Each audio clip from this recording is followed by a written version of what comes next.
Hello, welcome. My name is Larissa van den Herik and I'm a professor of public international law at the Grotius Center for International Legal Studies at Leiden University. This first lecture that I give to you is about the United Nations Security Council. In this lecture we will explore together the role and function of the Security Council in the world of today. We will thus mainly speak about the actions of the Council and not its composition or voting procedures.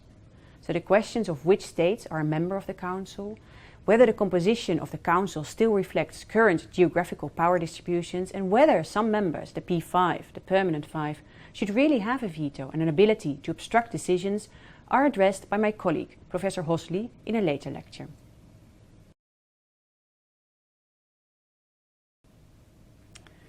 The Security Council is sometimes called the policeman or firefighter of our international society. Whenever there's a crisis, we expect the Security Council to act. But what is it? A policeman who acts in case of violations of the law, or a firefighter who acts in case of fire and other emergencies? What is the identity of the Security Council? What can we expect of it? What kind of crisis does it address and how? And what is its relation to international law? Those are the questions that I would like to discuss with you today. The Security Council is one of the principal organs of the United Nations. It exists as of 24 October 1945, when after the Second World War the United Nations was founded and when the UN replaced the League of Nations. The main aim of the United Nations, created in the immediate aftermath of the Second World War, is to maintain international peace and security, or in the words of the preamble of the Charter of the United Nations, to save succeeding generations from the scourge of war. And the organ of the UN, which has primary responsibility for the maintenance of peace, is the Security Council.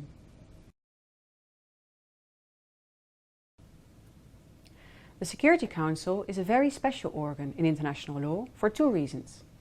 First of all, it is the only body which can impose binding obligations on states.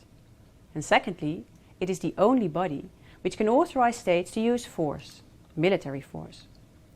The UN, for the first time in history, prohibits states to use force unilaterally. So when states have a dispute, they must settle it peacefully. Article 2.4 of the UN Charter, the cornerstone of our international society, prohibits the use of force. From now on, states may not use force unless they act in self-defense or when authorized by the Security Council. So states have agreed that in times of crisis, the Security Council will respond on their behalf and that they will accept and carry out the decisions of the Council. What kind of crisis does the Security Council address? When does it act and how? The Council must ensure the maintenance of peace. It is a political body which may act and impose binding obligations under Chapter 7 of the UN Charter whenever it decides that there is a threat to peace. So it acts more as a firefighter than a policeman. The Council does not address just any violation of international law, but its main task is to maintain peace. In 1945, the concept of peace referred to the absence of war between two states. However, in the post-Cold War period, we see that the concept of peace has become much broader, or even elastic.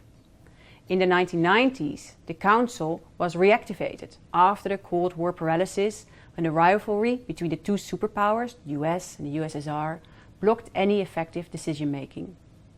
The reactivated Council determined that also civil conflicts and situations of gross human rights violations like Somalia in 1993 and the Rwandan genocide in 1994 could constitute a threat to peace, even if those were internal situations.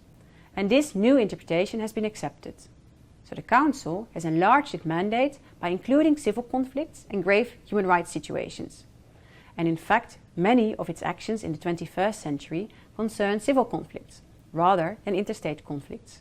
Think of Central African Republic, Yemen, Syria and Libya.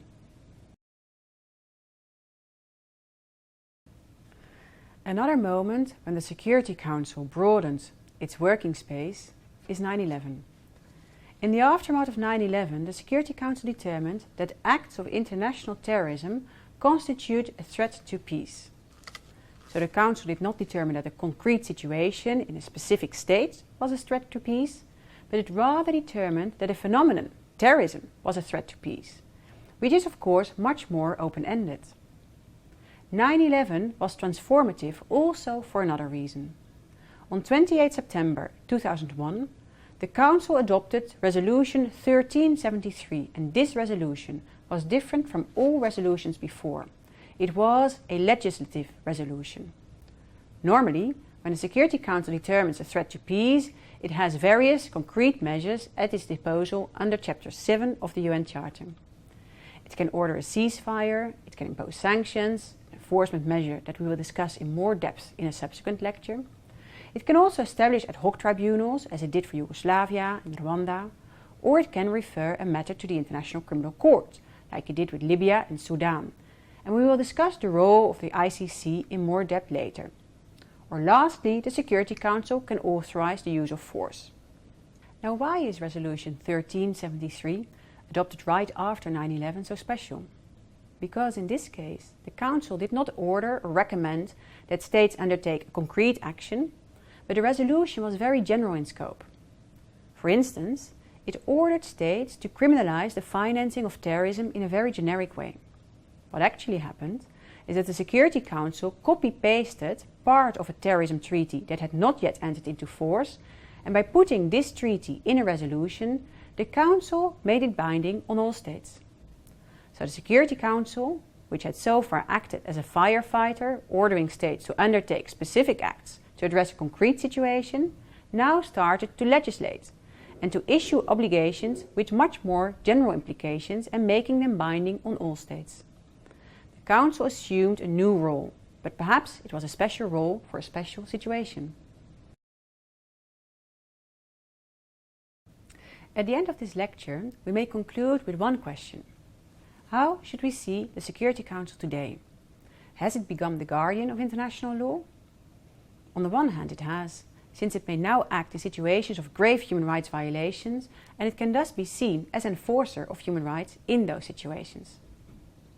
On the other hand, the Council acts of course very arbitrarily, as it is sometimes barred from operation by the use of veto by one of the permanent members, a matter we will discuss in more depth in the next lecture. Moreover, the Council is also sometimes seen as a body violating human rights, in particular in the context of sanctions. We will also discuss this in more detail in a subsequent lecture. What is important to know after this lecture is that the Council has broadened its mandate ever since 1945 to include internal situations in states and to address phenomena rather than situations only. It has become more active in the post-Cold War period, and the enforcement measures that it has at its disposal have become more varied. In next lectures, we will discuss some of those measures in more detail.